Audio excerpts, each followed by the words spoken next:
Hello everyone, मेरा नाम है ऋतिक शर्मा और आज हम बात करने वाले हैं जर्मन नाउन्स के बारे में और उसके जेंडर्स के बारे में। तो चलिए स्टार्ट करते हैं आज का लेक्चर। सबसे पहले यार हम इस टॉपिक में क्या क्या कवर करने वाले हैं। तो इस टॉपिक में हम तीन जेंडर्स के बारे में सीखेंगे कि जर्मन में तीन जेंडर्स कौन कौन से होते हैं। फिर कोई भी जब जर्मन डिक्शनरी हम यूज़ करते हैं तो उस डिक्शनरी में वर्ड्स को कैसे पहचाने, वो वर्ड्स का सिग्निफिकेंस क्या है, वो किस चीज़ को डिनोट करता है, इसके बारे में। और तीसरा जो है वो जर्मन में सेंटेंस स्ट्रक्चर के बारे में सीखेंगे। हम ये भी डिस्कस करेंगे कि कैसे हर एक जर्मन नाउन जो है वो कैपिटल लेटर से स्टार्ट होता है, चाहे वो लिविंग हो, नॉन लिविंग हो या कोई आइडियोलॉजी हो। हम ये भी, जैसे इंग्लिश में हम जानते हैं कि नाउन जो है वो एज अ सब्जेक्ट भी यूज हो सकता है और एज अ ऑब्जेक्ट भी हो सकता है, यूज हो सकता है। तो सिमिलर कंडीशन है जर्मन में भी। जर्म इंग्लिश में जैसा हम जानते हैं कि मैस्कुलिन जेंडर होता है, फेमिनिन जेंडर होता है, उसी तरह से कुछ जेंडर्स जो होते हैं, तीन जेंडर्स होते हैं जर्मन में, वो कौन कौन से होते हैं इनके बारे में सीखेंगे। बहुत सारे वर्ड्स आएंगे इस लेसन में यार, जिन्हें आपको अभी तुरंत मेमोराइज नहीं करना है, लेकिन आपको उसे पढ़ना है ताकि आप लॉन्ग टाइम के लिए वो एटलीस्ट माइंड में रहे। अगर आप तुरंत याद ना भी करो तो आपके माइंड में वो वर्ड्स रहे। अगर आप उस वर्ड्स को बार बार यूज करोगे तो आपके आपको उसे याद करने की जरूरत नहीं पड़ेगी, आपके माइंड में वो ऐसे ही याद हो जाएगा। चलिए स्टार्ट करते हैं। Three genders of German nouns. तो सब उससे पहले हम दो इंपॉर्टेंट पॉइंट हम डिस्कस कर लेते हैं कि हर एक नाउन जो है वो जेंडर कैपिटल लेटर से स्टार्ट होता है, जैसे कि हमने पीछे डिस्कस करा। और हर एक नाउन का कोई ना कोई जेंडर होता है। हर एक नाउन एक कैपिटल लेटर से स्टार्ट होता है और हर एक नाउन का एक जेंडर होता है। अब नाउन क्या क्या हो, नाउन में जो जर्मन में जो नाउन है उनका जेंडर क्या क्या हो सकता है। तो मैस्कुलिन हो सकता है, फेमिनिन हो सकता है और न्यूट्रल हो सकता है। अब हम ये भी सीखेंगे कि आखिर कोई भी वर्ड्स दिया रहेगा तो उसे हम कैसे पहचानेंगे कि कौन मैस्कुलिन है, कौन सा फेमिनिन है, कौन सा न्यूट्रल है। तो इसे पहचानने के लिए कुछ रूल्स हैं। उस रूल्स को हम इस आज के इस डिस्कस एपिसोड में डिस्कस कर आज के इस लेक्चर में डिस्कस करेंगे। सबसे पहले है डेफिनिट आर्टिकल। डेफिनिट आर्टिकल जैसे इंग्लिश में होता है the article. The article definite article होता है। क्यों? क्योंकि ये किसी डेफिनिट चीज को सिग्निफाई करता है। इस जब हम इंग्लिश ग्रामर पढ़ते हैं तो हम द आर्टिकल का यूज को पढ़ते हैं तो बहुत सारे रूल्स आते हैं। जैसे माउंटेन्स रहेगा तो द लगाएंगे, कोई खास नाउन रहेगा, सी का नाम रहेगा, ओशियन का नाम रहेगा तो द लगाएंगे। तो वो सब रूल्स जो होते हैं वो इंग्लिश में होते हैं। उसी तरह से जर्मन में भी कुछ रूल्स होते हैं। तो उन रूल्स को आज हम डिस्कस करने वाले हैं। सबसे पहले जो आर्टिकल होता है वो होता है डेयर। सबसे पहला जो आर्टिकल होता है वो होता है डेयर।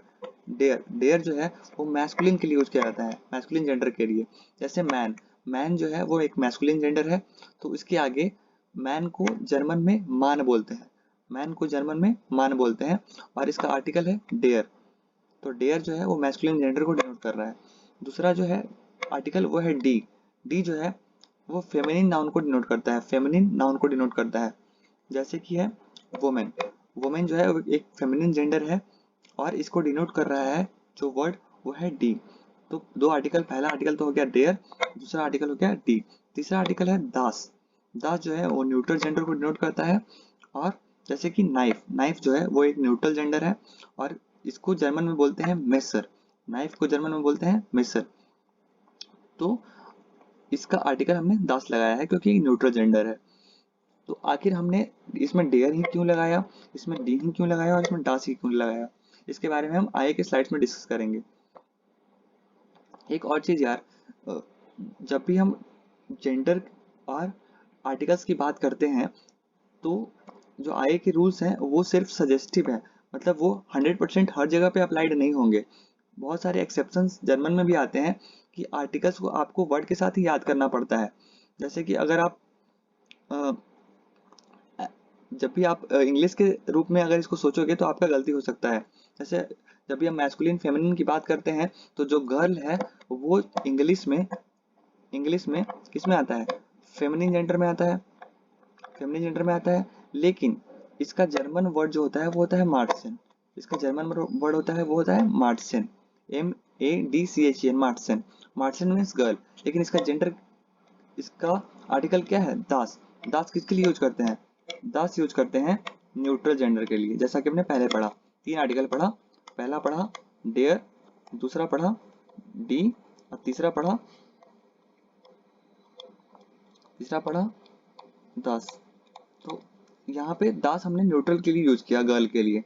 तो अगर हम इंग्लिश के रूप में सोचेंगे तो गलत होने की संभावना है। तो आप कुछ रूल्स को सीख लें, उसके बाद ये रूल्स ऑलमोस्ट सारी जगह सही होंगे, लेकिन बहुत सारे एक्सेप्शंस भी आएंगे बीच में। तो आपको वर्ड्स के साथ उनके आर्टिकल्स को भी याद करना पड़ेगा जब भी आप जर्मन पढ़ रहे हो। तो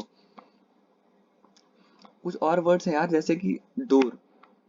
डोर मतलब दरवाजा, और इसका जर्मन वर्ड होता है TUR, टूर। इसके साथ डी आर्टिकल लगाते हैं। D means feminine. D means feminine, हमने पहले ही डिस्कस करा, डी मीन्स फेमिनिन। अगेन है एक और वर्ड है वाल। वाल जो है उसका जर्मन वर्ड होता है वांड, और इसके साथ लगाते हैं article D. D means again feminine. तो ऐसे अगर इंग्लिश के रूप में सोचें तो जो डूर है या फिर जो वाल है उसके लिए हम न्यूट्रल जेंडर का यूज कर देंगे अगर हम इंग्लिश के रूप में सोचे तो, लेकिन यहाँ पे ये फेमिनिन जेंडर यूज हो रहा है। तो नेक्स्ट वर्ड है स्टूल। अब ये भी अगर हम इंग्लिश के रूप में सोचे तो नॉन लिविंग थिंग्स है, तो न्यूट्रल जेंडर यूज करने के लिए इसमें भी हम सोचेंगे इंग्लिश के रूप में। लेकिन यहाँ पे आर्टिकल यूज हुआ है डेयर। डेयर जो है वो हमने पहले डिस्कस करा, किसके लिए यूज होता है, मैस्कुलिन के लिए यूज होता है। तो किसी नॉन लिविंग थिंग्स में फेमिनिन यूज हो रहा है, किसी में मैस्कुलिन यूज हो रहा है। और आगे फेंस्टर। फेंस्टर मीन्स होता है विंडो। विंडो में का जर्मन वर्ड होता है फेंस्टर। इसके साथ दास यूज हुआ है, मतलब न्यूट्रल जेंडर यूज हुआ है। तो सारे नॉन लिविंग थिंग्स के साथ यहाँ पे इंग्लिश की तरह हम न्यूट्रल जेंडर यूज नहीं करते हैं। किसी के साथ फेमिनिन यूज करते हैं, किसी के साथ मैस्कुलिन यूज करते हैं, किसी के साथ न्यूट्रल जेंडर यूज करते हैं। तो इस तरह से आप देख सकते हो कि कितना एक्सेप्शन है जर्मन में और कितना डिफरेंसेस है जर्मन और इंग्लिश में। तो आप इंग्लिश को एज जर्मन इंग्लिश ग्रामर और जर्मन ग्रामर को साथ में मिक्स नहीं करना चाहिए आपको। अब आते हैं कि हम आखिर पहचानेंगे क्यों, कैसे। अब इतने सारे नाउन्स हैं, हर नाउन का आर्टिकल हम याद करने बैठेंगे, किस नाउन के साथ कौन सा आर्टिकल रहेगा, तो ये तो बहुत मुश्किल हो जाएगा। तो इसको आसान बनाने के लिए कुछ रूल्स हमें सीखने चाहिए। वो रूल्स हमारे इस प्रोसेस को आसान बनाएंगे कि हम आर्टिकल्स के साथ नाउन पहचानना सीख जाए। तो उन्हीं रूल्स का मैंने एक नोट्स बनाया है, उसी नोट्स को हम आज डिस्कस करेंगे। सबसे पहले है, अगर कोई नाउन अगर ER से, अगर कोई भी नाउन के लास्ट में ER आ रहा है, या फिर IG आ रहा है, या फिर LING आ रहा है, या फिर MUS आ रहा है, या फिर OR आ रहा है, अगर ये 5 चीज किसी भी नाउन के अंत में आ रहा है तो ये क्या होगा, मैस्कुलिन जेंडर होगा। अब एग्जांपल्स इसका हम समझेंगे। एक बार आप सबसे पहले इन पांचों वर्ड को नोट डाउन कर लें। सबसे पहला वर्ड है लास्ट में ER आना चाहिए, दूसरा है IG आना चाहिए, तीसरा LING, MUS एंड OR। अगर ये पांचों वर्ड जिसके लास्ट में आ रहा है वो क्या होगा, मैस्कुलिन होगा। इसको आप हम याद रखेंगे। कुछ एग्जांपल देख लेते हैं। सबसे पहले ER आ रहा है, इसके यागर। यागर का मतलब होता है हंटर। यागर का मतलब होता है हंटर। इसके आगे क्या लग रहा है, डेयर। डेयर किसके लिए आता है, मैस्कुलिन के लिए।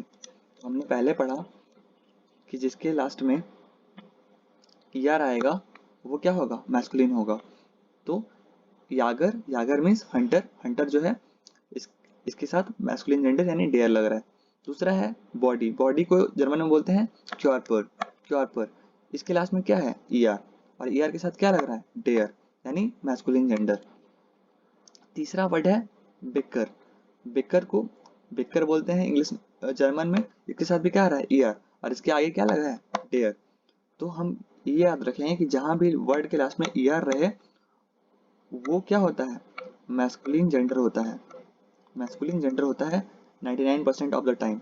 1% एक्सेप्शन हो सकता है, 99% ऑफ द टाइम ये मैस्कुलिन जेंडर होगा। इसके साथ आर्टिकल आएंगे डेयर। तो अभी तक आपको डेयर जो है याद हो चुका होगा कि ये मैस्कुलिन जेंडर के लिए यूज करते हैं। जो नेक्स्ट वर्ड है वो है लास्ट में IG का होना। लास्ट में IG का होना, हमने पहले पढ़ा कि IG के साथ क्या लगता है, मैस्कुलिन जेंडर यानी डेयर। यहाँ पे पहला वर्ड हमने ER पढ़ा, दूसरा वर्ड पढ़ा IG। IG के साथ किसके साथ लगता है, मैस्कुलिन के साथ।